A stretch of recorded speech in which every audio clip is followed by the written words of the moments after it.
तो आज रशिया में सबसे पहले भूकंप आता है और उसके बाद जापान सहित अमेरिका और कई देशों में सुनामी की चेतावनी जारी की जाती है। लेकिन सवाल ये उठता है कि भूकंप के बाद सुनामी का खतरा क्यों होता है। सबसे ज्यादा ये खतरा उन देशों में होता है जो समुद्र के किनारे बसे होते हैं, जैसे कि जापान, पेरू, इंडोनेशिया, फिलीपींस। लेकिन आज का ये खतरा अमेरिका के लिए भी जारी किया गया है। अब इन देशों के बड़े मैग्नीट्यूड के भूकंप आते हैं और इसके वजह से समुद्र तल के पास ये जगह होती है और भूकंप के झटके का असर समुद्र तल पर सबसे ज्यादा होता है।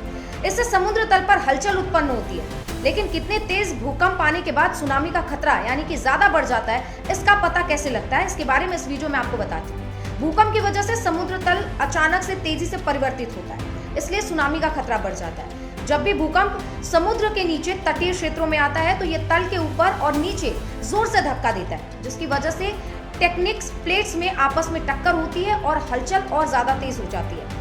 और इस हलचल की वजह से ही समुद्र तल के आसपास के इलाकों में सुनामी की चेतावनी जारी की जाती है। समुद्र में तेज लहरें उठती हैं और इसी के वजह से सुनामी जैसे खतरे बढ़ जाते हैं। अब ये लहरें नॉर्मल समुद्र की लहरों के मुकाबले बहुत ऊंची होती है और तेज स्पीड में तटों से टकराती है, जिसकी वजह से भारी नुकसान होता है। इसलिए तटीय क्षेत्रों को सबसे पहले खाली करवाया जाता है। अगर बात एक रिपोर्ट के अनुसार करें तो 6.5 की तीव्रता से अगर कम भूकंप आता है तो सुनामी का खतरा ना के बराबर होता है। लेकिन अगर भूकंप की तीव्रता बढ़ती है तो खतरे में भी बढ़ोतरी होती है। जैसे कि मान लेते हैं कि अगर भूकंप 7.5 से बढ़कर 7.8 के बीच तीव्रता से भूकंप आता है तो सुनामी का डर सबसे ज्यादा होता है। वहीं 7.6 से 8 की तीव्रता में अगर भूकंप आता है तो ऊंची ऊंची लहरें इससे उत्पन्न होती है। और अगर 7.8 से ज्यादा का भूकंप आ गया यानी कि तीव्रता अगर इससे ज्यादा बढ़ी तो फिर भारी नुकसान हो सकता है। जिस तरीके से आज तस्वीरें निकलकर सामने आई है रूस से, इससे साफ जाहिर है कि कई इलाकों में सुनामी की जो चेतावनी जारी की गई है, इसकी वजह से लोगों को काफी दिक्कतों का सामना भी करना पड़ेगा